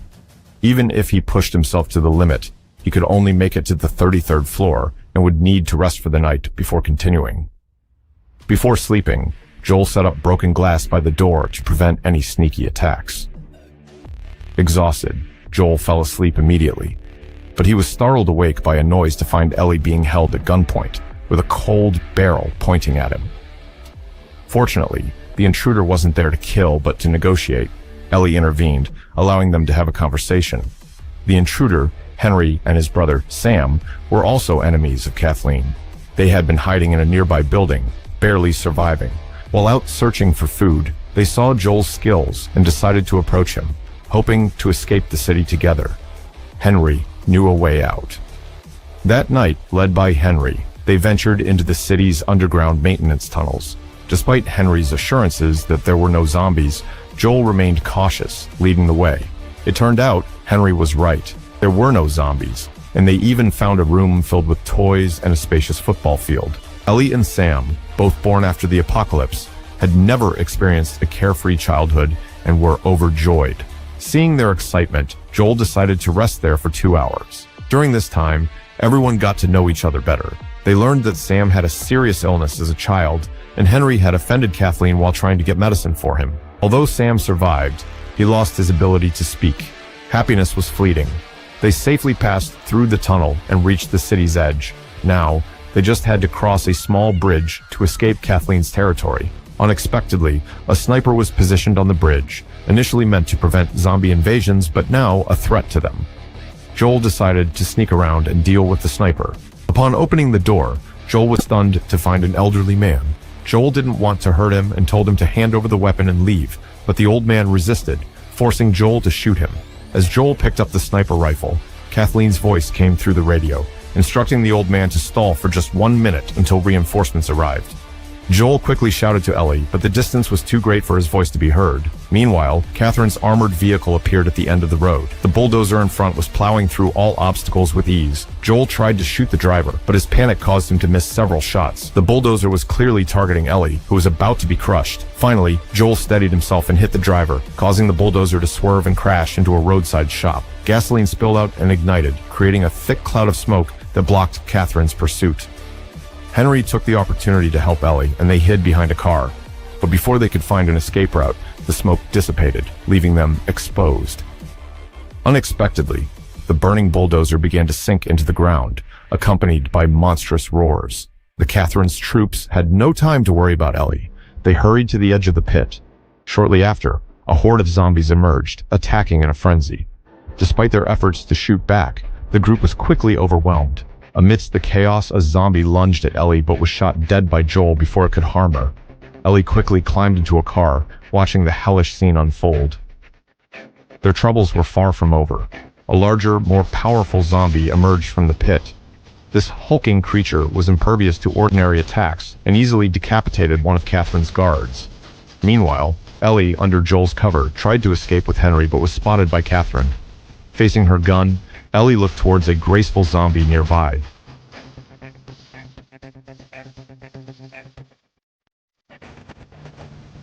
In the chaos, Joel arrived just in time, allowing everyone to escape the besieged area. Though they had narrowly escaped death, the group's nerves were frayed. Ellie, despite her efforts, was despondent. She finally revealed her fear. Can a person remain conscious after turning into a monster? This question brought tears to Ellie's eyes. She remembered Tessa's warning about being infected, realizing the significance of her own situation. Even more poignant was that the person in question was only an 8-year-old child, Sam. After a moment of hesitation, she revealed her bitten arm, hoping to comfort Sam by claiming her blood had healing powers. She cut her hand and smeared her blood on Sam's wound, hoping to give him some solace in his final moments. The next morning, Ellie awoke to find Sam is sitting motionless by the bed. As she approached to check on him, Sam, now a zombie, attacked her. Joel rushed to help but was stopped by Henry, who understood what Joel intended to do. Seeing Ellie in danger, Henry hesitated but then shot his brother Sam. He couldn't bear this harsh reality, and shortly after, he shot himself as well. The scene was intense, with emotions running high. Joel ultimately buried the siblings, while Ellie left a message on a writing board at Sam's grave. Joel didn't respond, but turned away, leaving with Ellie. The message on the board contained just 3 words, but they were laden with Ellie's emotions. Joel, deeply moved, followed her without a word. They reached a river. If they could cross the bridge, they would be safe on the other side.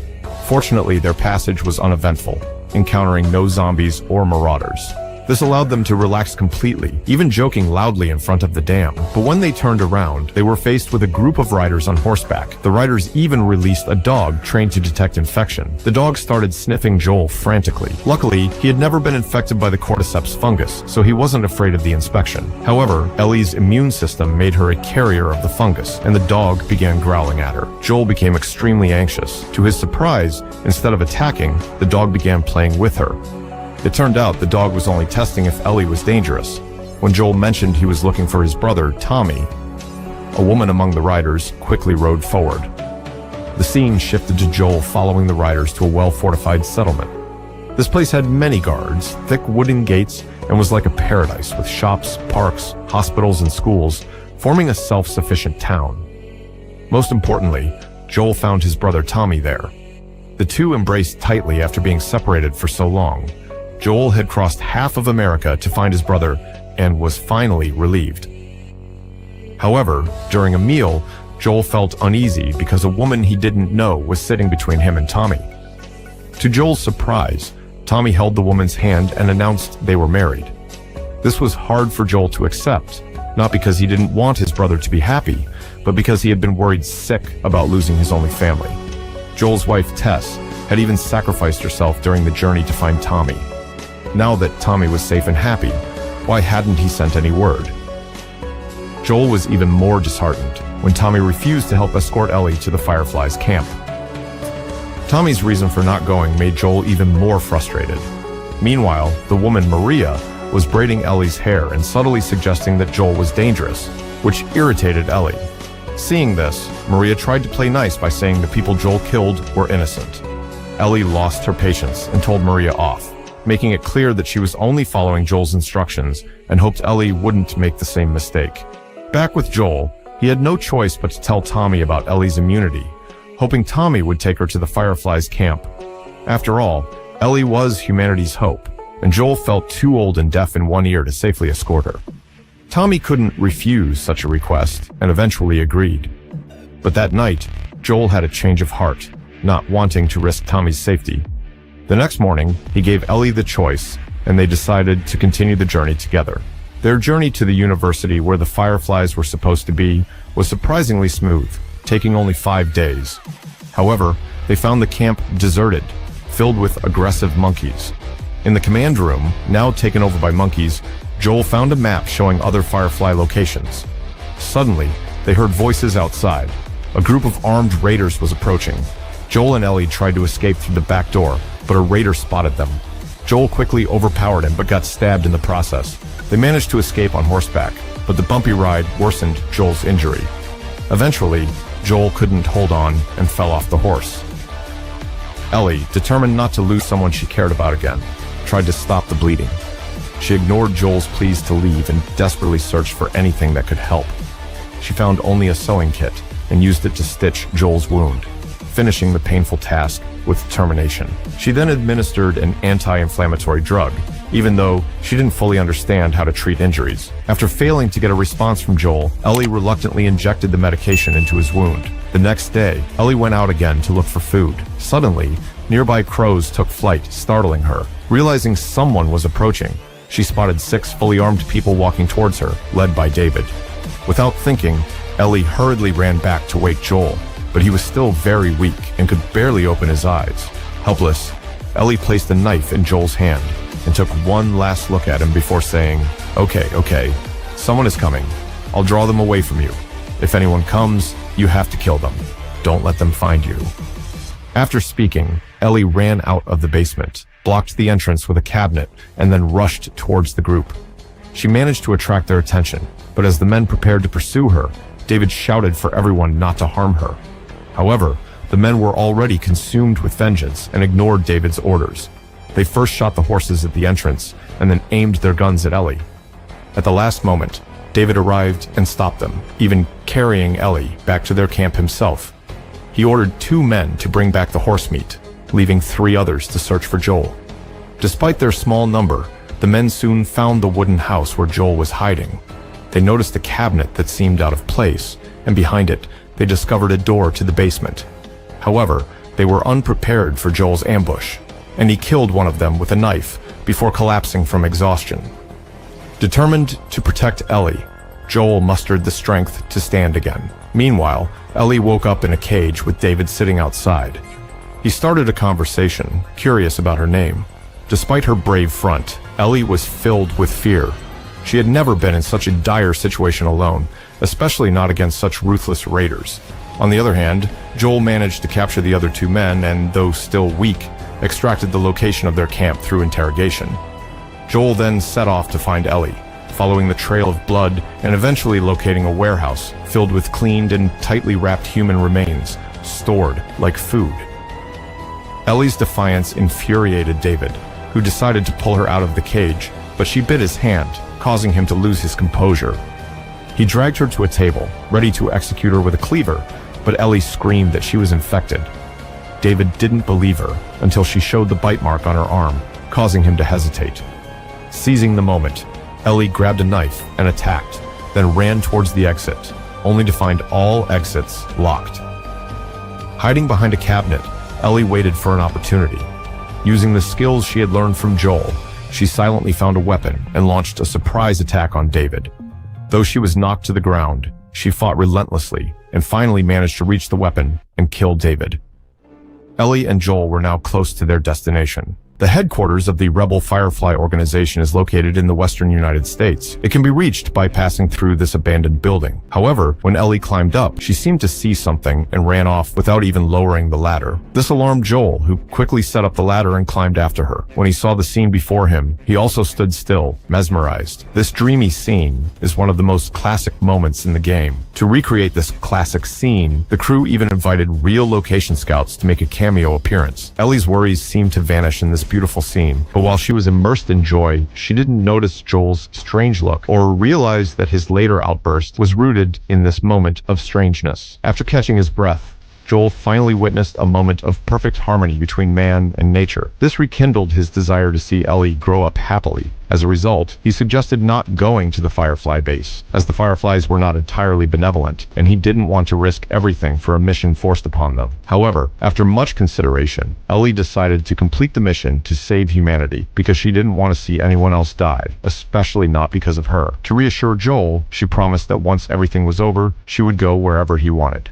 The journey ahead was peaceful, without any infected or humans. Ellie and Joel walked slowly, and Joel even asked Ellie to tell him some jokes. Ellie happily took out a book of jokes and began reading. Unexpectedly, a sudden ambush knocked them unconscious. When Joel woke up, the first thing he saw was Marlene. He anxiously asked about Ellie's condition, but Marlene seemed to be hiding something, praising Joel's skills instead, and implying that only someone as cold and ruthless as him could have brought Ellie safely.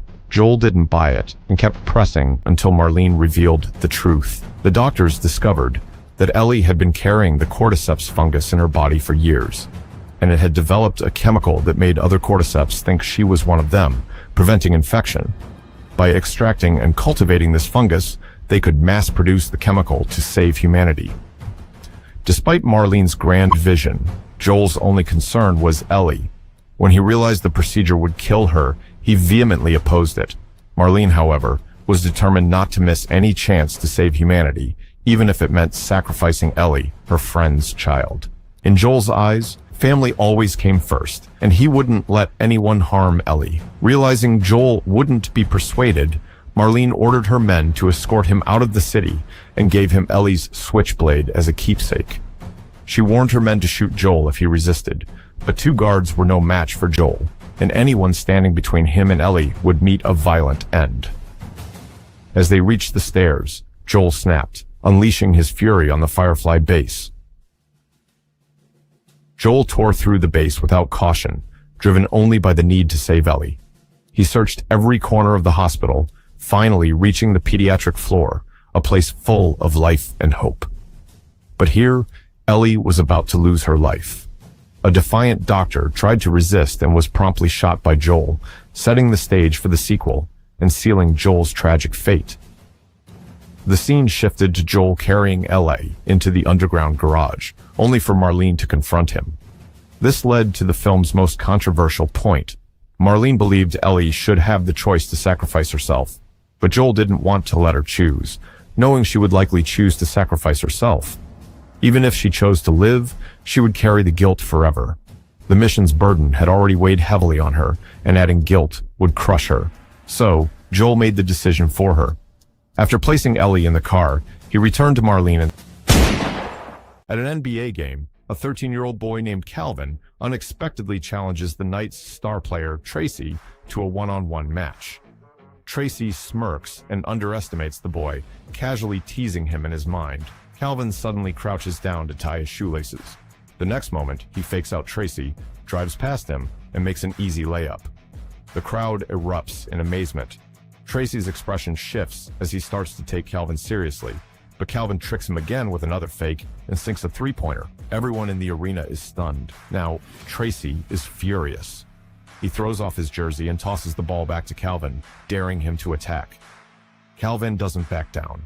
In a shocking turn, the arena falls silent as Calvin lands a perfect move, leaving everyone in awe. After a moment of stunned silence, The crowd bursts into thunderous applause, cheering for the boy. Tracy, embarrassed and glaring at Calvin, stands frozen, unable to comprehend how a kid could be this skilled. Flashback to a few days earlier. Calvin, an orphan who loves basketball, received a pair of donated basketball shoes from the orphanage. When he saw the initials MJ on the shoes, he realized the shoes were once worn by Michael Jordan. Excited, he told his friends, but a boy with dyed yellow hair dismissed him, saying, "We're orphans. No one would give us something that valuable." Out of jealousy, the boy grabbed the shoes and tossed them onto a high-power line. That night, it began to rain. Calvin, determined to get the shoes back, couldn't sleep. He climbed a tree with his friends to retrieve them. Just as he was about to grab the shoes, a bolt of lightning struck, knocking Calvin and the shoes to the ground. Thankfully, he wasn't hurt. The next day, Calvin attended a Knights game with his friends. During halftime, Calvin was invited onto the court for a show match against Tracy. Wearing Michael Jordan's shoes, Calvin seemed to channel MJ's legendary skills. He outplayed Tracy with jaw-dropping moves, breaking through defenses, sinking three-pointers, and even pulling off a dunk. The entire arena was stunned, and the Knights manager, seeing Calvin's potential, or maybe just wanting publicity, offered the orphanage a hefty sum to sign Calvin for the team. The manager's plan worked. A 13-year-old boy joining the NBA became a sensation. The Knights' games sold out, and the team's popularity skyrocketed. However, during one game, the Knights trailed heavily against a fierce opponent. During a timeout, Calvin suggested a new passing strategy. The coach, intrigued, sent Calvin in to lead the team, despite Calvin feeling nervous because he wasn't wearing his special shoes. After struggling for a bit, Calvin called for a timeout and quickly ran to the locker room to put on the magic shoes. Once back on the court, he dominated, pulling off jaw-dropping plays, stealing from legends, and leading the team to an incredible comeback, overturning a 27-point deficit. Calvin's talent even earned him the dunk contest championship, and even star players lined up to get his autograph. However, not everyone was a fan of Calvin. Tracy, humiliated by the boy, grew to despise him. To make matters worse, the manager assigned Calvin and Tracy to share a hotel room. For Calvin, an orphan who had never lived in luxury, it was a dream. For Tracy, it was a nightmare. Tracy laid down 3 strict rules, but Calvin, being a carefree kid, accidentally trashed the room. That evening, Tracy returned with his girlfriend, only to find the mess and Calvin. To Tracy's shock, his girlfriend turned out to be Calvin's long-lost younger sister. The reunion ruined Tracy's evening, leaving him even more annoyed. Later that night, Tracy just wanted to sleep, but Calvin's antics kept him up. The next morning, Tracy arrived at practice exhausted. When the coach asked what had happened, Calvin innocently mentioned Tracy bringing his girlfriend over. Tracy was scolded in front of the team, and his dislike for Calvin deepened. Night after night of dealing with Calvin's antics, Tracy decided to buy some sleeping pills. But when he saw an attractive woman at the pharmacy, he got distracted chatting with her and didn't pay attention to the doctor's instructions. He ended up taking the pills incorrectly, and Tracy fell asleep. Calvin, realizing the danger, and carefully drove Tracy back to the hotel, even though it was illegal for him to drive. Calvin ended up getting arrested, taking full responsibility so Tracy wouldn't face any legal trouble. When Tracy found out, he was deeply moved. For the first time, Tracy began to accept Calvin, even inviting him to his home and teaching him geometry using basketball strategies. Their bond grew stronger, and Tracy became a father figure to Calvin. On the court, Tracy and Calvin's teamwork was unmatched. They led the Knights to victory after victory. Finally, the team reached a pivotal moment.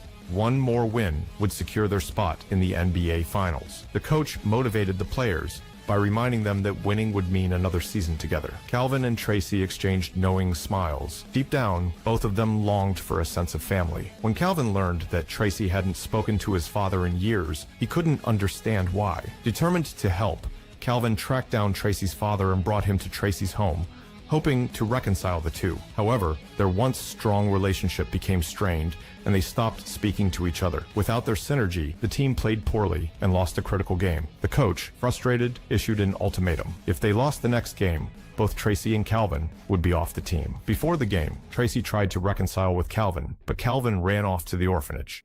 There, he met the couple who wanted to adopt him. It was everything Calvin had ever wanted, but he felt conflicted.